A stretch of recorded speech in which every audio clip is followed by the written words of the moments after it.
തമിഴകത്തിൻ്റെ തലൈനഗരം ചെന്നൈ. ആധുനികതയുടെ വേഗതയും പാരമ്പര്യ തനിമയും ഒരുപോലെ നെഞ്ചിലേറ്റിയ ഒരു കാലത്തെ മദ്രാസ് പട്ടണം.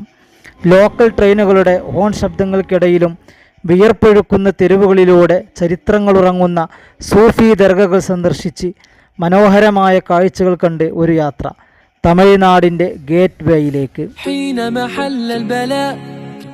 جئت إليك ذليلا أناجي من لي غيرك ربي يسمع مني شكوى حين محل البلاء جئت إليك റസ VPR യൂട്യൂബ് ചാനലിൻ്റെ 371-ാമത്തെ എപ്പിസോഡ്. കേരളത്തിലെ മലപ്പുറം ജില്ലയിലെ തിരൂർ റെയിൽവേ സ്റ്റേഷനിൽ നിന്ന് യാത്ര ആരംഭിച്ച് ചെന്നൈ നഗരത്തിലേക്കാണ് നാം ഇപ്പോൾ എത്തിക്കൊണ്ടിരിക്കുന്നത്. നമ്മുടെ പുതിയ മറ്റൊരു അജ്മീർ യാത്രയുടെ ഇടയിലുള്ള ആദ്യ ഡെസ്റ്റിനേഷനാണ് ഈ ചെന്നൈ.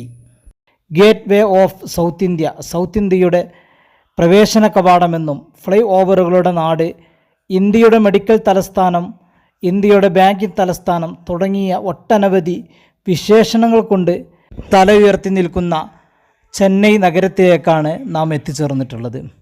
ഇത് ചെന്നൈ നഗരത്തിലെ ഏറ്റവും പ്രധാന റെയിൽവേ സ്റ്റേഷനായ Chennai Central railway station. Mangalore Chennai Central superfast എക്സ്പ്രസ്സിനായിരുന്നു ഇവിടേക്ക് ഞങ്ങൾ എത്തിച്ചേർന്നത്.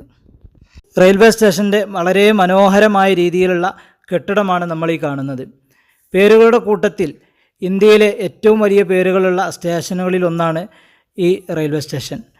പുറച്ചി Thalaivar doctor MG Ramachandran Chennai Central railway station എന്നാണ് ഇതിൻ്റെ പേര്. ചെന്നൈ നഗരത്തിൻ്റെ ഏറ്റവും പ്രൗഢമായ അടയാളങ്ങളിലൊന്നാണ് റെയിൽവേ സ്റ്റേഷൻ്റെ ഈ മനോഹരമായ ചുവപ്പ് കെട്ടിടം. ചെന്നൈയിലെ തന്നെ അതിമനോഹരമായ ചുവപ്പ് നിറത്തിലുള്ള ഹൈക്കോടതി കെട്ടിടം പണിത അതേ ആർക്കിടെക്ചർ ബ്രിട്ടീഷ് ആർക്കിടെക്ചറായ ഹെൻറി ഇർവിനാണ് 1873 ഇത് നിർമ്മിക്കുന്നത്. വിദൂര സ്ഥലത്ത് നിന്ന് നോക്കുന്നവർക്ക് പോലും കൃത്യമായ സമയം കാട്ടിക്കൊടുക്കുന്ന ക്ലോക്ക് ടവറും ഇവിടുത്തെ ഗോപുരങ്ങളും ഈ കെട്ടിടത്തിന് ഒരു കൊട്ടാരത്തിൻ്റെ പ്രതീതി നൽകുന്നുണ്ട്. ദക്ഷിണേന്ത്യയിൽ തന്നെ ഏറ്റവും തിരക്കുള്ള 17 പ്ലാറ്റ്ഫോമുള്ള ഒരു റെയിൽവേ സ്റ്റേഷനാണ് Chennai Central railway station. A2B, KFC പോലെയുള്ള വിവിധങ്ങളായ വ്യാപാര സമുച്ചയങ്ങൾ കൊണ്ട് മനോഹരമായ ഒരു മാളിലേക്ക് ചെന്ന പ്രതീതി ഉളവാക്കുന്ന രീതിയിലുള്ള സംവിധാനങ്ങൾ ഈ റെയിൽവേ സ്റ്റേഷൻ്റെ ഉള്ളിൽ തന്നെ നമുക്ക് കാണാൻ കഴിയും. ഇന്ത്യയിലെ തന്നെ പ്രധാന നഗരങ്ങളായ കൊൽക്കത്ത, ന്യൂഡൽഹി, മുംബൈ ഉൾപ്പെടെയുള്ള ഇന്ത്യയുടെ എല്ലാ ഭാഗങ്ങളിലേക്കും നഗരത്തെ ബന്ധിപ്പിക്കുന്ന സൗത്ത് ഇന്ത്യയിലെ ഏറ്റവും പ്രധാനപ്പെട്ട റെയിൽവേ സ്റ്റേഷൻ. ഏകദേശം 150 വർഷത്തിലധികം പഴക്കമുണ്ട് ഈ സ്റ്റേഷന്. സ്റ്റേഷനിൽ നിന്ന് നമ്മൾ നേരെ പുറത്തേക്ക് ഇറങ്ങിക്കഴിഞ്ഞാൽ തൊട്ട് മുമ്പിലായി തന്നെ ബസ്, ലോക്കൽ ട്രെയിനുകൾ, മെട്രോ ട്രെയിൻ തുടങ്ങിയിട്ടുള്ള എല്ലാവിധ ഗതാഗത സംവിധാനങ്ങളും നമുക്കിവിടെ ലഭ്യമാണ്. സ്റ്റേഷൻ്റെ മനോഹരമായ കെട്ടിടത്തിൻ്റെ തൊട്ട് അടുത്തായി ഈ കാണുന്നതാണ് സബർബൻ റെയിൽവേയുടെ കെട്ടിടം. തൊട്ടപ്പുറത്ത് നമ്മൾ കാണുന്നത് ഇവിടുത്തെ വിക്ടോറിയ പബ്ലിക് ഹാളാണ്.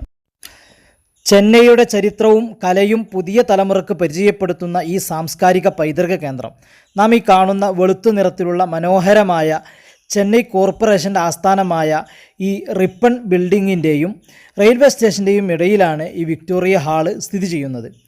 ബ്രിട്ടീഷ് ഭരണകാലത്ത് വിക്ടോറിയ രാജ്ഞിയുടെ സുവർണ ജൂബിലി ആഘോഷങ്ങളുടെ ഭാഗമായിട്ടായിരുന്നു 1888 ഇത് നിർമ്മിക്കുന്നത്. നിരവധി കലാ സാംസ്കാരിക സമ്മേളനങ്ങൾക്ക് സാക്ഷ്യം വഹിച്ച ഇവിടം ഇന്ന് പൈതൃക മ്യൂസിയവും ആർട്ട് ഗാലറിയുമൊക്കെയുണ്ട്. ഇതിൻ്റെ നേരെ ഓപ്പോസിറ്റ് സൈഡിലായി ഇവിടുത്തെ ഒരു പള്ളി നമുക്ക് കാണാം, സിദ്ദീഖ് സറായി ജുമാ മസ്ജിദ്. റെയിൽവേ സ്റ്റേഷനിൽ എത്തുന്നവർക്കൊക്കെ നിസ്കരിക്കാൻ വേണമെങ്കിൽ ഈ പള്ളി ഉപയോഗപ്പെടുത്താവുന്നതാണ്. സിദ്ദീഖ് സറായി ജുമാ മസ്ജിദ്.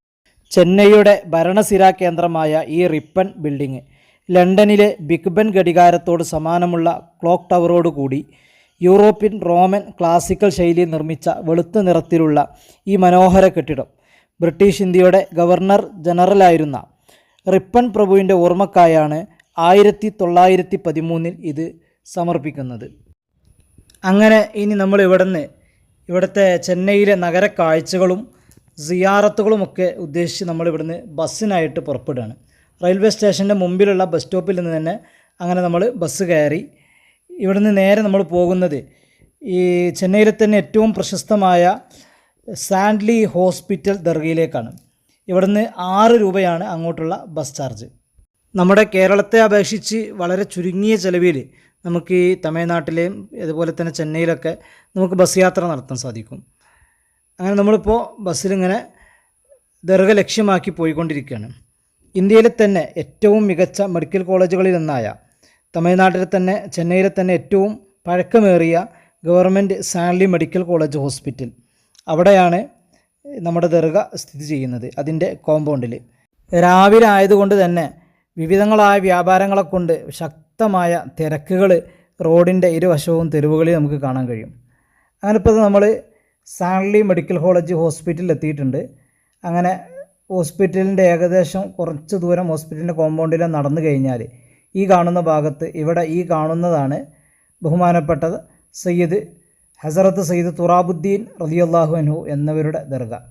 വിശ്വാസികളും രോഗികളും രോഗികളുടെ ബന്ധുക്കളുമടക്കം നിരവധി ആളുകളാണ് ദിവസവും ജാതി മതഭേദമന്യേ ഈ ദർഗയിലേക്ക് സിയാറത്തിനായി എത്തുന്നത്.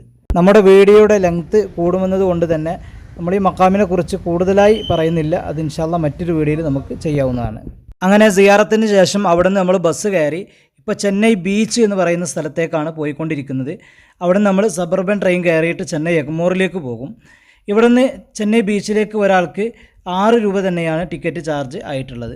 ഇതാണ് ചെന്നൈ ബീച്ച് റെയിൽവേ സ്റ്റേഷന്. വളരെയധികം പഴക്കം ചെന്ന രീതിയിലാണ് ഇവിടെയൊക്കെ കാണുന്നത്. ഇവിടെ വർക്കുകൾ നടക്കുന്നത് കൊണ്ടാണ് എന്നാണ് തോന്നുന്നത്. ഇനി ഇവിടെ നമ്മൾ ഈ കാണുന്ന നമ്മുടെ മുമ്പിൽ കിടക്കുന്ന ഈ ചെന്നൈ സബർബൻ ട്രെയിൻ, ഇവിടുത്തെ ലോക്കൽ ട്രെയിനുകളാണിത്. ഇതിലാണ് നമ്മൾ പോകുന്നത്. അങ്ങനെ അതിൽ കയറി നേരെ ചെന്നൈ എഗ്മൂറിലേക്ക് നമ്മൾ ടിക്കറ്റ് എടുത്തു. ഇവിടെ നിന്ന് ചെന്നൈ എഗ്മൂർ വരെ ഒരാൾക്ക് 5 രൂപയാണ് ട്രെയിൻ ചാർജ് വരുന്നത്.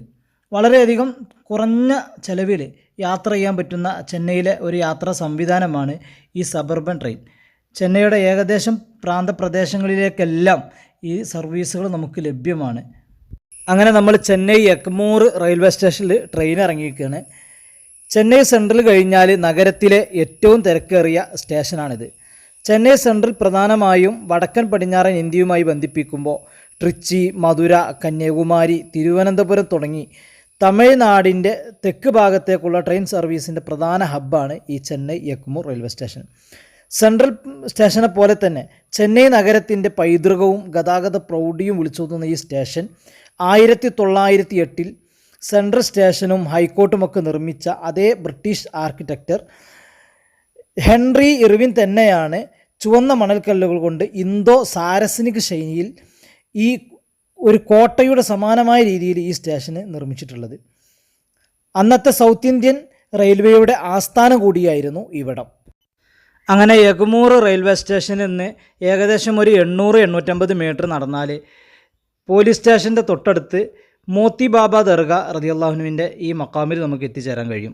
ഇതിനെക്കുറിച്ചുള്ളൊരു വിശദമായ വീഡിയോ കുറച്ച് മുമ്പ് നമ്മുടെ ചാനൽ ചെയ്തിട്ടുണ്ട്. അത് കാണേണ്ടവർക്ക് ലിങ്ക് ഡിസ്ക്രിപ്ഷനിൽ നമ്മൾ നൽകുന്നുണ്ട്.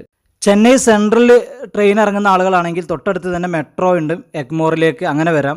തൊട്ടടുത്ത് തന്നെയുള്ള ചെന്നൈ പാർക്ക് സബർബൻ സ്റ്റേഷനിൽ നിന്ന് സബർബൻ ലോക്കൽ ട്രെയിൻ വഴിയും ചെന്നൈ എഗ്മോറിലേക്ക് എത്തിച്ചേരാൻ കഴിയും. ബസ്സിനും വരാവുന്നതാണ്. പിന്നെ നമ്മൾ അവിടെ നിന്ന് സന്ദർശിച്ച് തൊട്ടടുത്ത് തന്നെയുള്ള പോലീസ് സ്റ്റേഷൻ മ്യൂസിയത്തിലേക്കാണ്. ഇതാണ് മ്യൂസിയം. ഒരുപാട് പഠിക്കാനും കാണാനും അനുഭവിക്കാനൊക്കെ ഉള്ള ഒരു മ്യൂസിയം കൂടിയാണിത്. ഇവിടെ വരുന്നവർ ഇതുകൂടി മസ്റ്റായിട്ട് സന്ദർശിക്കണം. പിന്നെ ഇവിടെ ചെന്നൈ എഗ്മൂറിലെ വളരെ പ്രശസ്തമായ വലിയ ഒരു മ്യൂസിയം ഉണ്ട്, ഗവൺമെൻറ് മ്യൂസിയം. അത് ഇന്നത്തെ ദിവസം ക്ലോസ് ആയിരുന്നു. അതുകൊണ്ട് നമുക്ക് അവിടെ സന്ദർശിക്കാൻ കഴിഞ്ഞില്ല. നമ്മുടെ പ്ലാനിൽ അത് ഉണ്ടായിരുന്നു, പക്ഷെ കഴിഞ്ഞില്ല.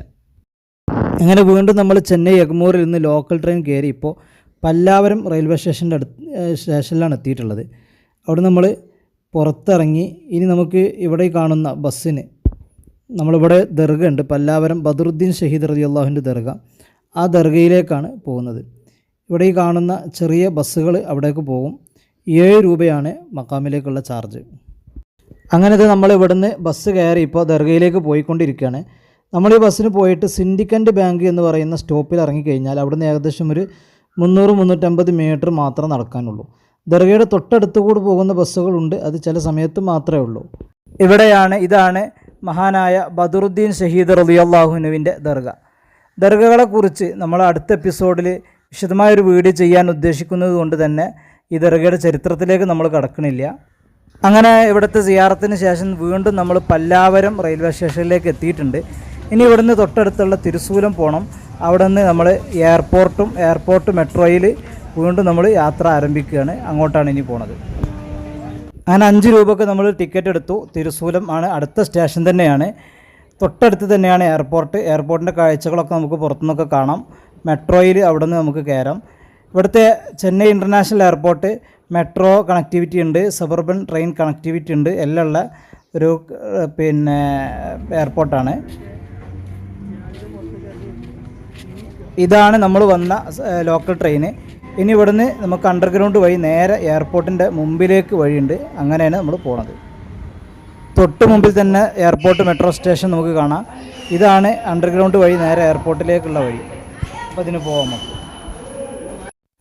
അങ്ങനെ അണ്ടർഗ്രൗണ്ട് വഴി നേരെ നമ്മൾ കടന്നു വന്നാൽ നേരെ മുമ്പിൽ തന്നെ നമുക്ക് എയർപോർട്ട് മെട്രോ സ്റ്റേഷനാണ് നമ്മൾ ഈ കാണുന്നത്. അതിൻ്റെ നേരെ തൊട്ടപ്പുറത്ത് തന്നെ എയർപോർട്ടുമാണ്. അപ്പോൾ അവിടെയൊക്കെ നമുക്ക് പോയി, അവിടെ മാളുണ്ട്, ആ മാളിലൊക്കെ ഒന്ന് കയറിയിട്ട് ഇൻഷാ അല്ലാഹ് നമുക്ക് മെട്രോ വഴി വീണ്ടും യാത്ര തുടരാം. അപ്പോൾ നമ്മുടെ തൊട്ട് മുമ്പിൽ ഈ കാണുന്നതാണ് എയർപോർട്ട് ടെർമിനൽ. നമ്മൾ ആദ്യം ഇവിടുത്തെ മാളിൽ പോയിട്ട് പിന്നെ ആ ടെർമിനലിൻ്റെ ഭാഗത്തേക്ക് പോകും. ഇതാണ് വളരെ മനോഹരമായ ഇവിടുത്തെ മാള്. ഇതിൻ്റെ ഉള്ളിൽ നിന്ന് തന്നെ നേരെ എയർപോർട്ടിലേക്ക് വഴിയുണ്ട്. എയർപോർട്ടിൽ നിന്ന് മെട്രോ സ്റ്റേഷനിലേക്ക് വഴിയുണ്ട്. അപ്പോൾ ഇൻഷാ അല്ലാഹ് നമ്മളവിടെ അങ്ങനെയാണ് പോകാൻ ഉദ്ദേശിക്കുന്നത്. അപ്പോൾ മാളിൻ്റെ മനോഹരമായ കാഴ്ചകൾ അല്പം നമുക്ക് കണ്ടുകൊണ്ട് എയർപോർട്ടിലേക്ക് പോവാം. മാളിൽ നിന്ന് എയർപോർട്ടിലേക്ക് പോകുന്ന വഴിയാണ് നമ്മൾ ഈ കാണുന്നത്. എയർപോർട്ടിൻ്റെ മനോഹരമായ കാഴ്ചയും നമുക്ക് ഇവിടുന്ന് കാണാൻ പറ്റും.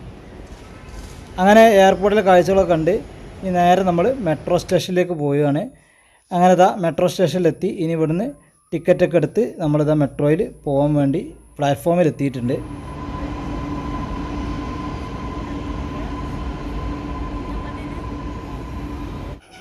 അങ്ങനെ നമ്മൾ മെട്രോ വഴി ഇപ്പോൾ എത്തിച്ചേർന്നിട്ടുള്ളത് LIC മെട്രോ സ്റ്റേഷനിലാണ്. ഇവിടുന്ന് പുറത്തിറങ്ങി ഇനി ഇവിടെ ഒരു ദർഗ ഉണ്ട്, സയ്യിദ് മൂസ ഖാദിരി റളിയല്ലാഹു അൻഹു ദർഗ, മൗണ്ട് റോഡ് ദർഗ എന്ന് പറയപ്പെടുന്ന ദർഗയാണ് ഇവിടെ ഉള്ളത്. അപ്പോൾ നമ്മളിവിടെ ഇറങ്ങി കഴിഞ്ഞിട്ട് ഇൻഷാ അല്ലാഹ് നമ്മൾ അങ്ങോട്ട് ദർഗയുടെ അടുത്തേക്ക് നടന്നു പോകാനുള്ള ദൂരം മാത്രമേ ഉള്ളൂ. അപ്പോൾ അങ്ങോട്ടാണ് ഇപ്പോൾ പോകുന്നത്. ഇവിടെയാണ് ദർഗ സ്ഥിതി ചെയ്യുന്നത്. ദിവസവും ധാരാളം ആളുകൾ സിയാറത്തിനെത്തുന്ന, വലിയ ഉറൂസുകളൊക്കെ നടക്കുന്ന ചെന്നൈയിലെ തന്നെ വളരെ പ്രസിദ്ധമായ ദർഗകളിൽ ഒന്നാണ് ഈ മൗണ്ട് റോഡ് ദർഗ. അള്ളാഹു ഈ മഹാൻ്റെ ദർജ ഉയർത്തി കൊടുക്കുമാറാകട്ടെ. ഇനി ഇവിടെ അടുത്ത് തന്നെ ഏകദേശം 1 കിലോമീറ്റർ മാത്രം സഞ്ചരിച്ചാൽ, നടക്കാനുള്ള ദൂരം മാത്രമേ ഉള്ളൂ, നമുക്ക് ഈ കാണുന്ന ചെന്നൈയിലെ തന്നെ ഏറ്റവും വലിയ പള്ളിയായ വല്ലാജ ബിഗ് മോസ്ക്, ട്രിപ്ലിക്കൻ വല്ലാജ പള്ളിയിലെത്താൻ കഴിയും. പള്ളിയുടെ കാഴ്ചകൾ കാണാം. തൊട്ടടുത്ത് തന്നെ ഒരുപാട് മഹാന്മാർ അന്തിയുറങ്ങുന്നുണ്ട്, അവരെ സിയാറത്ത് ചെയ്യാം. മുസ്ലിം ലീഗിൻ്റെ സ്ഥാപക നേതാവായ ഖായിദെ മില്ലത്ത്, അവരുടെ ഖബറൊക്കെ ഇവിടെയാണുള്ളത്. ഇവിടത്തെക്കുറിച്ചുള്ള ഒരു വിശദമായ വീഡിയോ കഴിഞ്ഞ് നമ്മുടെ ചെന്നൈ യാത്രയിൽ നമ്മൾ ചെയ്ത് നമ്മുടെ ചാനലിലുണ്ട്. അതിൻ്റെ ലിങ്ക് ആവശ്യമുള്ളവർക്ക് ഡിസ്ക്രിപ്ഷനിൽ നമ്മൾ കൊടുക്കുന്നുണ്ട്, നിങ്ങൾക്കത് കാണാവുന്നതാണ്. അവിടുന്ന് നമ്മളൊരു ഓട്ടോ വിളിച്ചിട്ടാണ് മറീന ബീച്ചിലേക്ക് പുറപ്പെട്ടത്. മറീന ബീച്ചിലേക്ക് പോകുന്നതിൻ്റെ വലതുവശത്തായിട്ട് ചേപ്പോക്ക് സ്റ്റേഡിയം നമുക്ക് കാണാം. ഈ കാണുന്നതാണ് ചേപ്പോക്ക് സ്റ്റേഡിയം. 1916 സ്ഥാപിതമായ, ഇന്ത്യയിൽ തന്നെ ഏറ്റവും കൂടുതൽ ക്രിക്കറ്റ് മത്സരങ്ങൾക്ക് വേദിയായ 2ാമത്തെ സ്റ്റേഡിയമാണിത്. ഇതിൻ്റെ ശേഷം ഈ കാണുന്നത് ചേപ്പോക്ക് കൊട്ടാരമാണ്. ബ്രിട്ടീഷ് ഇസ്ലാമിക ശൈലിയിൽ 1768 ആർക്കോട്ട് നവാബുമാർക്ക് വേണ്ടി നിർമ്മിച്ചതാണ് ഈ കൊട്ടാരം. അവരുടെ ഔദ്യോഗിക വസതിയായിരുന്നു ഇത്. ഇപ്പോൾ ഇത് തമിഴ്നാട് സർക്കാരിൻ്റെ വിവിധ റവന്യൂ ഓഫീസുകളായി പ്രവർത്തിച്ചു കൊണ്ടിരിക്കുന്നു. തൊട്ടപ്പുറത്ത് ഇടതുഭാഗത്തായി ഈ കാണുന്നത് മദ്രാസ് യൂണിവേഴ്സിറ്റിയാണ്. യൂണിവേഴ്സിറ്റിയുടെ സെനറ്റ് ഹൗസാണ് നമ്മൾ ഈ കണ്ടുകൊണ്ടിരിക്കുന്ന ഈ മനോഹരമായ കെട്ടിടം. ചെന്നൈയുടെ പൈതൃകം വിളിച്ചോതുന്ന പ്രധാന ലാൻഡ്മാർക്കായ ഇത് ബ്രിട്ടീഷ് ആർക്കിടെക്റ്റായ റോബോട്ട് ചിഷോമാണ് 1879 മനോഹരമായ താഴികക്കുടങ്ങളോടും ടവറുകളോടും കൂടി വർണ്ണാഭമായ രീതിയിൽ മറീന ബീച്ചിലേക്ക് തലയുയർത്തി നിൽക്കുന്ന ഈ സമുച്ചയം പണിതത്. തൊട്ടു മുമ്പിലായി ഈ കാണുന്നത് MGRൻ്റെയും ജയലളിതയുടെയും മെമ്മോറിയൽ കോംപ്ലക്സാണ്.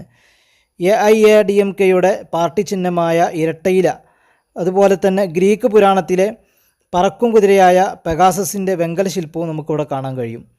2012 ജയലളിത മുഖ്യമന്ത്രിയായിരുന്ന കാലഘട്ടത്തിൽ വലിയ രീതിയിൽ ഇത് പുതുക്കിപ്പണിതത്. 2016 ജയലളിത മരണപ്പെട്ടപ്പോൾ അവരെയും ഇവിടെ അടക്കം ചെയ്തു. 1987 MGR മരണപ്പെട്ടത്. 1988 ഇതിൻ്റെ നിർമ്മാണം നടക്കുകയും 90 അദ്ദേഹത്തിൻ്റെ ഭാര്യ ഇത് ഉദ്ഘാടനം ചെയ്യുകയും ചെയ്തു. ദിവസവും ധാരാളം സഞ്ചാരികളാണ് ഇവിടെ എത്തിച്ചേരാറുള്ളത്. പ്രിയ മുഖ്യമന്ത്രി MGRൻ്റെ സമാധി താമര രൂപത്തിലും ജയലളിതയുടേത് പറക്കുന്ന ഫിനിക്സ് പക്ഷിയുടെ കോലത്തിലുമാണ് നിർമ്മിക്കപ്പെട്ടിട്ടുള്ളത്. ഇതിൻ്റെ തൊട്ടപ്പുറത്ത് തന്നെ തമിഴ്നാടിൻ്റെ മുഖ്യമന്ത്രിയായിരുന്ന അണ്ണാദുരൈയുടെ സ്മാരകവും ഉണ്ട്. അവിടെ നിന്ന് നമ്മൾ നേരെ പോയത് ചെന്നൈയിലെ തന്നെ വളരെ ചരിത്ര പ്രാധാന്യമുള്ള ടൂറിസ്റ്റ് കേന്ദ്രമായ ലോകത്തിലെ ഏറ്റവും വലിയ രണ്ടാമത്തെ ബീച്ചായ മറീന ബീച്ചിലേക്കായിരുന്നു. തമിഴ്നാടിൻ്റെ ഒട്ടനവധി രാഷ്ട്രീയ സമ്മേളനങ്ങൾക്ക് സാക്ഷിയായ മണ്ണാണിത്. 2004 അടിച്ചു വീശിയ സുനാമിയിൽ വലിയ നാശനഷ്ടങ്ങൾ ഇവിടെ ഉണ്ടായിട്ടുണ്ട്. ഈ രാത്രി സമയത്തും നിരവധി ഫുഡും അല്ലാത്തതുമായ കച്ചവട സ്ഥാപനങ്ങളെ കൊണ്ട് തിങ്ങി നിറഞ്ഞിരിക്കുകയാണ് ഈ മറീന ബീച്ച്. അപ്പോൾ ഇതോടുകൂടി ഒരു ദിവസത്തെ നമ്മുടെ ചെന്നൈ യാത്രയുടെ അവസാനിക്കുകയാണ്. ഇൻഷാ അല്ലാഹ് അടുത്ത എപ്പിസോഡുമായി വീണ്ടും കാണാം.